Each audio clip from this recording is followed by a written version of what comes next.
Hi, this is Jackie Tantillo, and this is Should Have Listened to My Mother.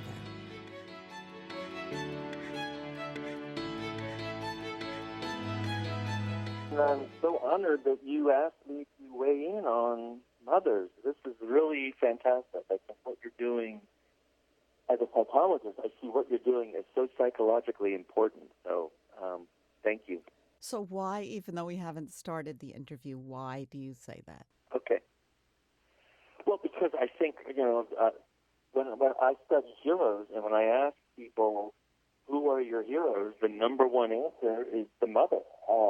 Twice as many people say mother than father, and people see their mothers as a hero more than Gandhi and Martin Luther King and all the iconic heroes.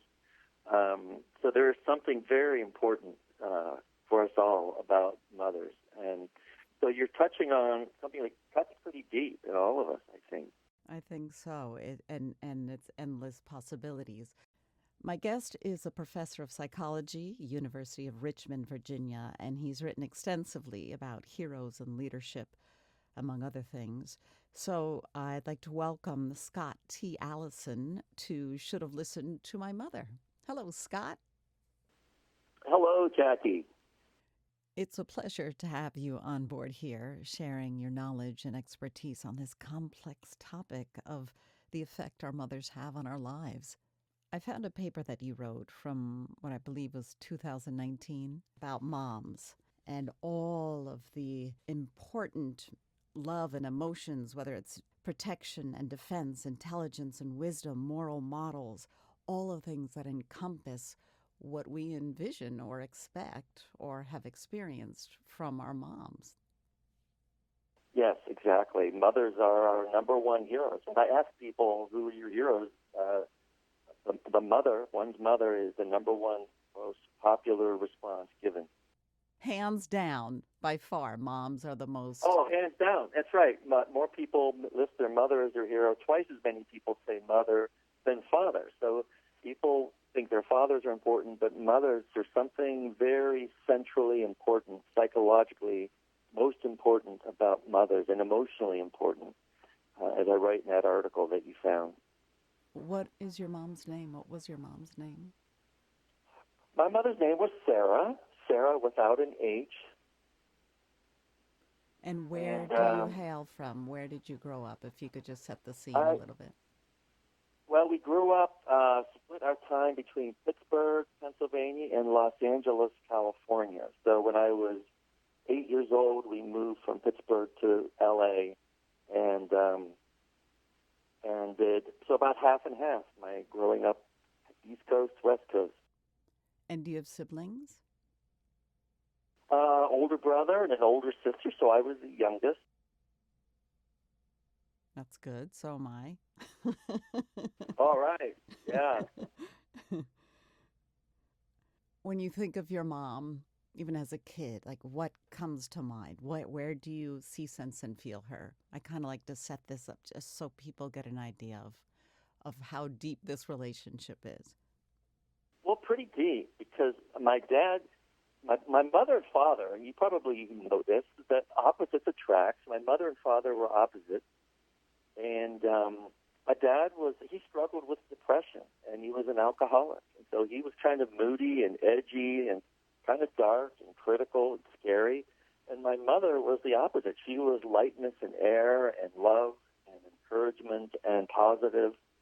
So it was really a strange childhood in the sense that I got the dark side of human nature from my dad, and then everything good about the universe came from my mom. And of course I'm exaggerating, because we all know that everyone is a shade of gray. My dad did have a good heart, but they really were opposites in a lot of ways. So I think that my mother was so important to my well-being because she was so much demonstrably loving. I mean, she was just so positive and encouraging, and I really needed that because my dad was not good with kids, and he was kind of cold and scary. So yeah, you can see how my mother was so important to my upbringing. I really needed her to to come out as a pretty highly functioning person. Without her, I think I would have been truly lost without her. How did she, because she was the protective barrier between your dad's wrath or his illness, how did Right. she divide herself? Because she always knew she had to put the happy face on for you guys, right? Yes, she did. I mean, I think you've nailed it. And she did it as best she could. She did it courageously, and she knew that we needed her, and so she would often be very protective of us and very, very caring.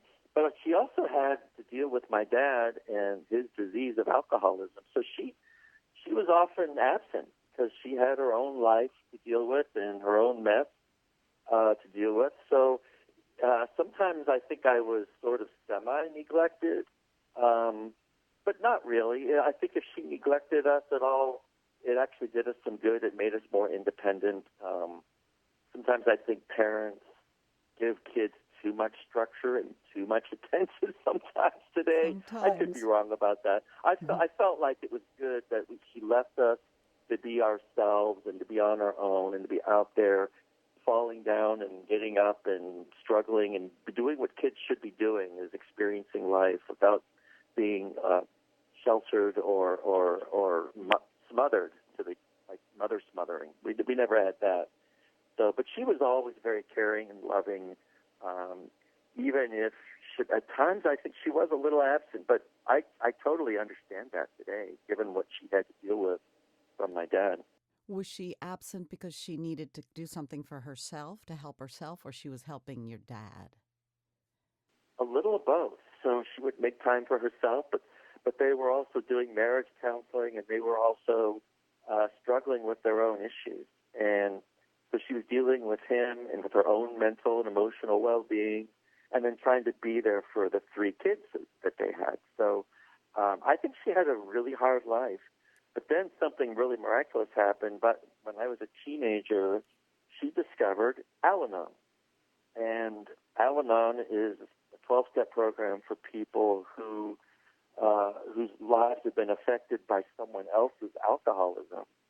And she started going to meetings and getting help dealing with my dad's alcoholism and discovering her own life and developing some assertiveness. Because my parents were of the generation where the man was the king of the castle, and my mom was kind of a doormat for a while, and she realized she had to start standing up for herself and meeting her own needs. And I think Al-Anon really helped her with that.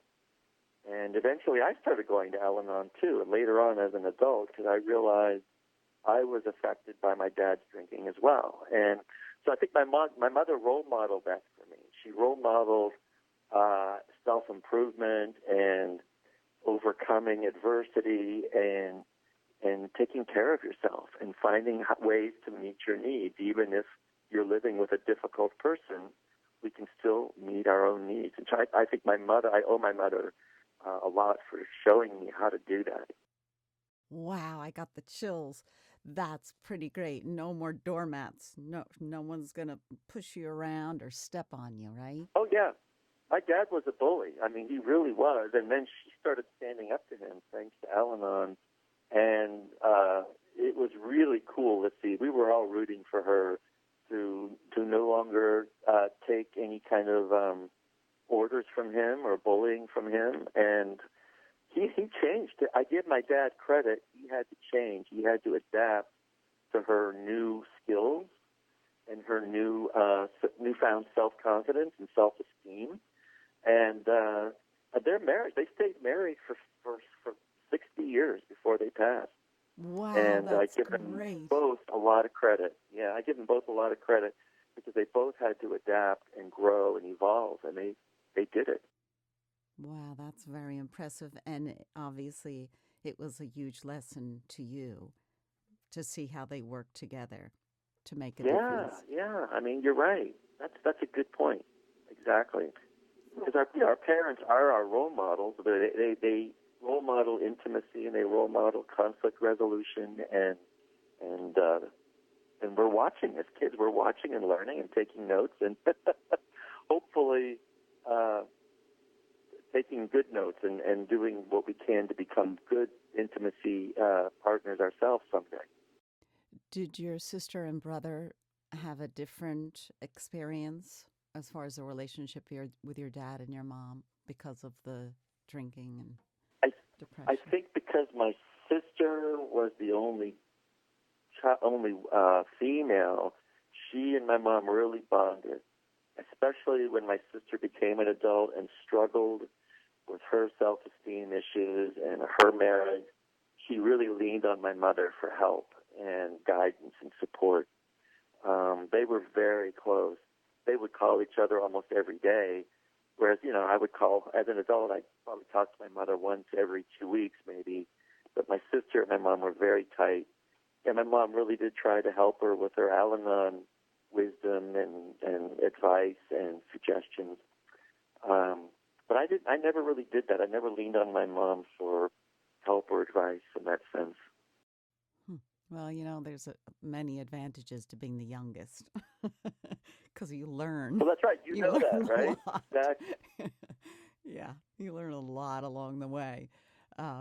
So did your mom ever work? She was a school teacher for a while, and then when she started having kids, she became a stay-home mom.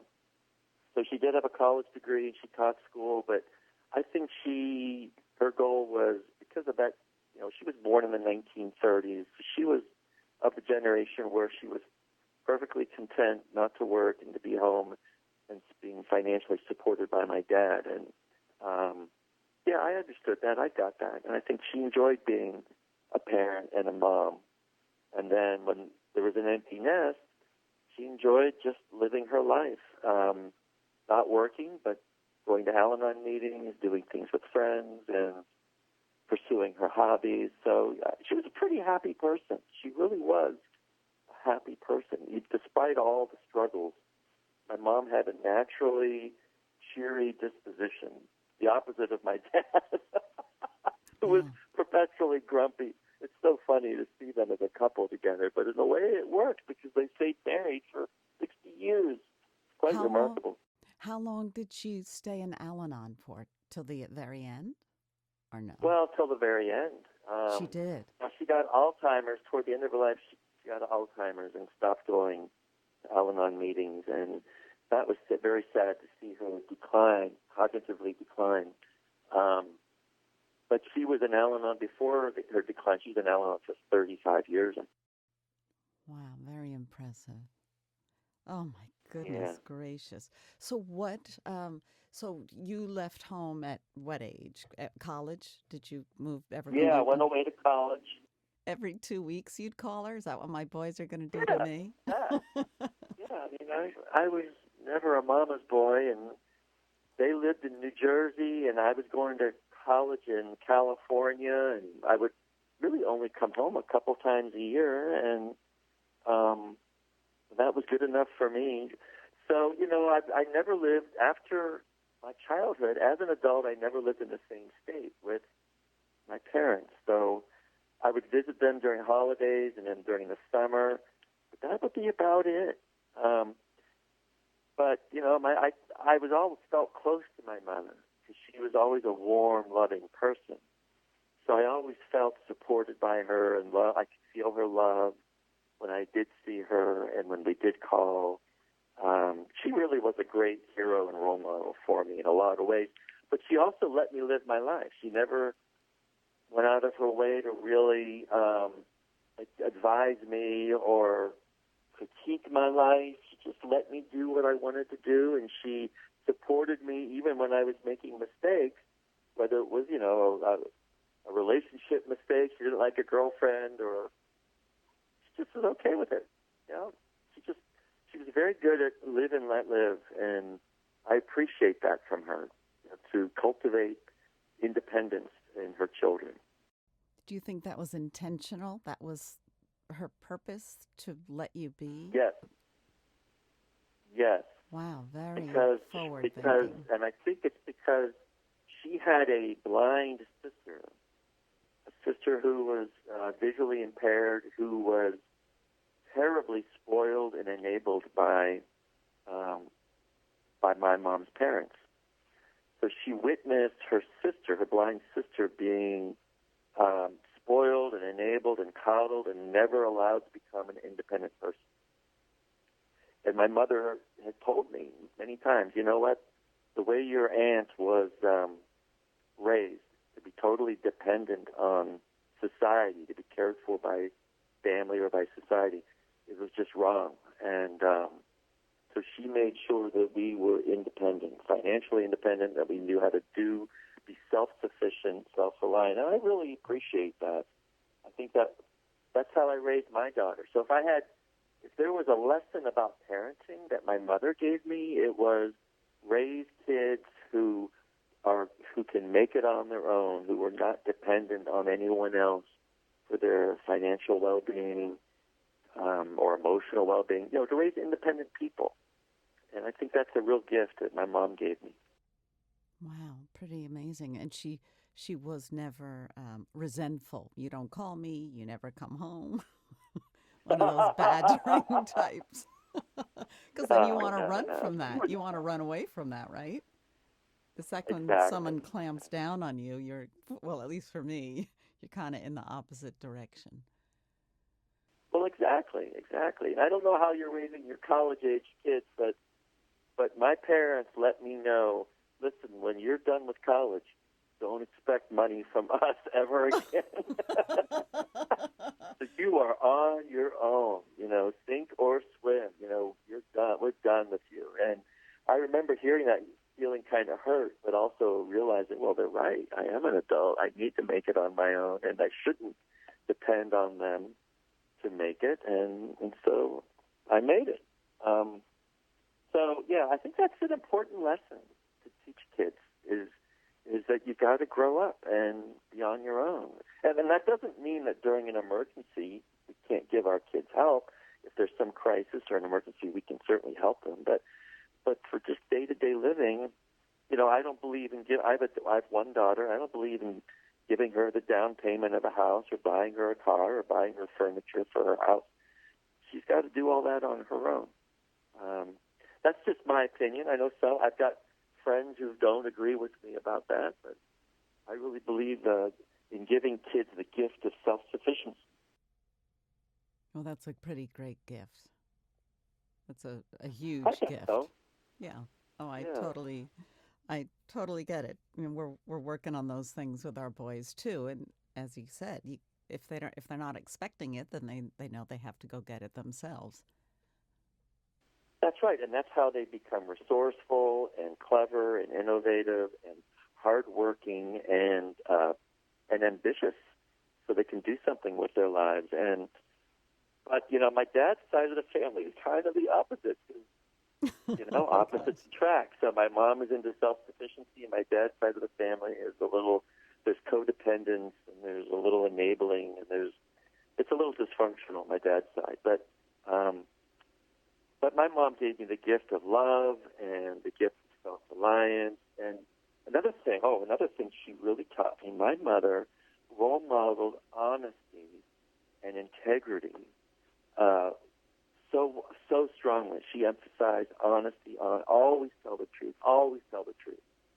and be good to your word and fulfill your obligations and be reliable. What a gift that is, to role model character and integrity and honesty over and over and over again. And she showed it to me. She role modeled it. So she didn't just talk the talk. She walked the walk. So do you have a specific example that you can recall where she walked the walk? I mean, do you remember doing something maybe not, above board, and she had to have this little conversation with you? Many times. Oh, my gosh. I was a diabolical little kid who tried to get away with things. And she would catch me and say, you cannot get away with that. And then I would be punished. And I deserved it. And the punishment fit the crime, and I learned my lesson. And so she was very loving, but she could also be tough as nails. And she was a disciplinarian and no nonsense when she had to be. She really was amazing when I think back, which is why I really appreciate this opportunity to talk to you, Jackie, because you're getting me to think about how much I really appreciate my mom and what she went through, the sacrifices she made, and the lessons she taught me. I mean, she really is a hero, a superhero when I think about it. Is she your inspiration for all of your books and your writing, or a lot of your books and your writing? Because you have written quite a few, and a number of them are about heroes and leadership. And Absolutely.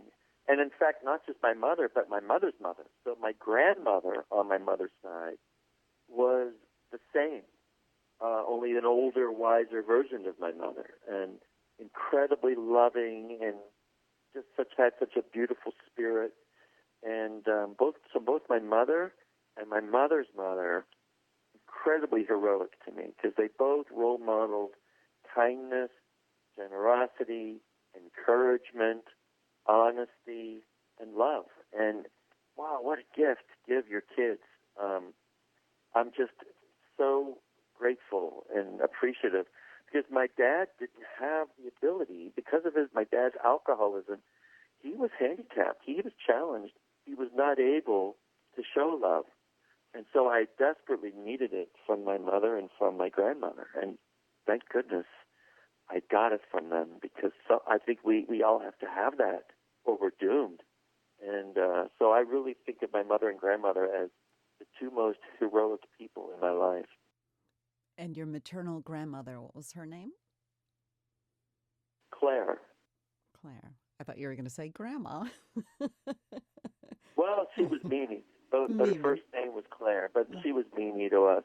Yeah, And what I a love beautiful that. spirit she was. And Yeah. she lived nearby, or did she live with you? She lived far away. She lived in Pittsburgh, where we originally came from. But she would come and visit us during the month of December. So when we lived in California, my grandmother would come stay with me and our family during the month of December. And my dad, who was the mean alcoholic, would be on his best behavior in front of my mom's mom. So December, I have wonderful Christmas and memories and December memories, because my dad kind of decided to behave himself. So but of course, all hell broke loose in January when my grandmother returned to Pittsburgh. Oh my So I don't have fond January memories, but December was fantastic.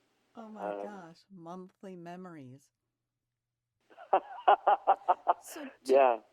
my husband has 3 older sisters, so he was around women from a young age, and his mom was very influential in his life, and raised to be respectful of women and how to speak with them. Because you had these 2 influential women in your life, did you have a different relationship, not only with women that you were inclined to date or have a romantic relationship with, but did you automatically know how to treat women? Wow, that's a great question. I had to, one thing we know in psychology is Freud was half right. Freud had this Oedipal complex, so he believed we're attracted to people who remind us of our mom. And what we know in psychology is we're actually attracted to romantic partners who remind us of both parents, both the good and the bad qualities of mom and dad. Because mom and dad were our first intimate relationships. So we learn, our mothers and fathers set the tone for intimacy for us, because they were our first intimates. So I learned how to treat women from both mom and dad, both in good and bad ways. And I think it's a learning process. And I think I was sort of more like my mom and being a little overly deferential at first. And I had to learn my way and develop some backbone, and to learn how to take care of my needs and learn how to meet my needs in a nice, kind, gentle, respectful way.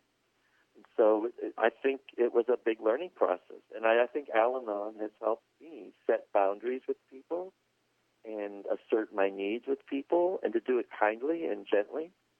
I think I really had a lot to learn about romance and intimacy, and I don't think I was good at it until I was at least 40 years old. Well, at least you got it, right? We all have our I process. think I did. I'm in my second marriage. I think my second wife loves me and tells me I'm a good catch and all that. I don't think my first wife would have said that. Well, if first you don't succeed, try again, right? Well, you're right. I mean, some of us take longer to get it than others, and it took me into my second marriage to figure out how to choose the right partner, how to make relationships work, how to resolve conflict in a healthy way and communicate in a healthy way and just enjoy a good, healthy marriage. And I currently have that, but it didn't come easy because my parents were, they fought a lot. There was a lot of fighting and arguing because my dad was the grumpy alcoholic and my mom was learning to stand up on her own 2 feet and stand up for herself. So it was a rough marriage, my mom and dad. So I did not have good intimacy role models. I had to figure it out on my own, and I had to learn the hard way, doing it wrong. I did it wrong for a while, and then I learned how to do it right, eventually. Good. That's the good part, right? You learned how to do it right. So Yeah, exactly. Yeah. Did you bring your friends to your house to hang out, or you never would do that because you never knew what to expect? No, I joke about that. My brother and I joke about how we couldn't bring our friends over. It was too embarrassing. My parents were always fighting, and my dad was this weird, grumpy man drinking in the corner of the room. So my brother and I would always spend time at our friends' houses. So, yeah, that's funny you should ask that because it's so true. We just wanted to keep friends away from the house. Did anyone know about your dad's drinking? Did the neighbors know or your mom's friends know, or she kept it all quiet? I think we put up a front, and one of our dysfunctions as a family was it was all about keeping up appearances, and we have to appear to be for the perfect family when we were anything but growing up. So yeah, I don't think people knew really, but they do now because now I tell my story at my Al-Anon meetings. That's good. To maybe help out younger members of the Al-Anon program figure out their lives, and that's giving back. My mother was very much into giving back and helping people and being of service to people and giving your time and your wisdom to others, sharing experience, and so I try to do that. My mother was such a role model in terms of really helping others and being of service. And I owe that to her and to my grandmother, too. She was the same way. You're a lucky guy. Well, in some ways, yeah. Yeah, I know. Absolutely. You got the raw end of the stick with your dad's Well, situation, I think all of us struggle. Yeah. None of us, that's the one thing I've learned is that everyone has a struggle. Everyone has some issues and some baggage from the past. And that's just life, and then we're called to kind of work through it and figure it out and grow from it. And I didn't escape damage, and I don't think anyone does. But that's just life. It's part of the equation. That's and exactly I'm grateful right. that I have the tools now to figure life out and to be grateful for everything, the good and the bad. You've spoken of so many gifts that your mom gave you. And then I always ask the question, are you who you are today because of or in spite of your mother? Oh, yeah, because of. Yeah, I say maybe despite my dad, but because of my mom. And that's really unfair because my dad he had a good heart. When he got sober finally, he actually helped me and mentored me about finances and about aspects of life that I'm very grateful for.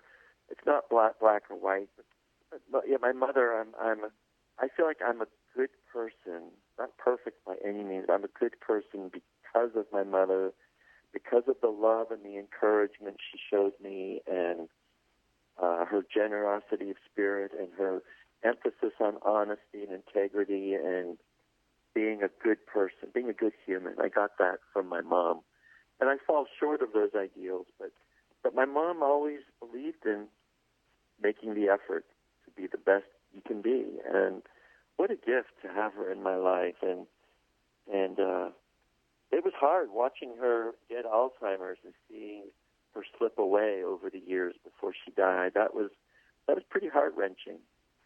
But even toward the end, you could tell she still had that laugh and she still had the twinkle in her eye. And a part of that love in her heart was always there, even to the very end. Oh, that's so hard. I'm sorry you had to go through it, but like you said, the twinkle's still in her eye, and she's your Yep. mom, right? And her work was done.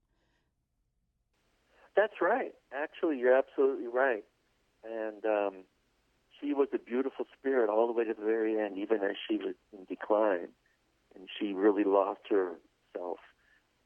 It's interesting how in Alzheimer's you may lose a lot of who you were, but there's that spirit that's still there. If you look deeply enough, you can see there's an essence that's always still there, and I could see it. We could all see it, even toward the very end. And what a gift to have her in my life and to have influenced me and helped me get through a tough childhood and to just be there when my dad was not able to be there. She really had to play the role of both parents. She was there for me. I really do owe her my life, my mother. Sarah, you did good. You did good. Scott T. Allison, do you always keep the T in there, or do people just call you Scott Allison? Oh, I'm Scotty. Scotty. Scotty. Oh, my that's what gosh. my mom used to call me when I was little, Scotty. Oh, not Scott T, but Scotty. Scotty. Oh, that is wonderful. Oh, that's great. What a pleasure. I'm so glad I asked you on board and that you agreed to join me for this episode of Should Have Listened to My Mother. Well, thank you. I'm honored to be part of your podcast and grateful to be spoken to. And Jackie, I really owe you for helping me process my relationship with my mother more deeply and with a grateful heart. Thank you. Thank you. I'm Jackie Tantillo, and we'll be back next week with another episode of Should Have Listened to My Mother.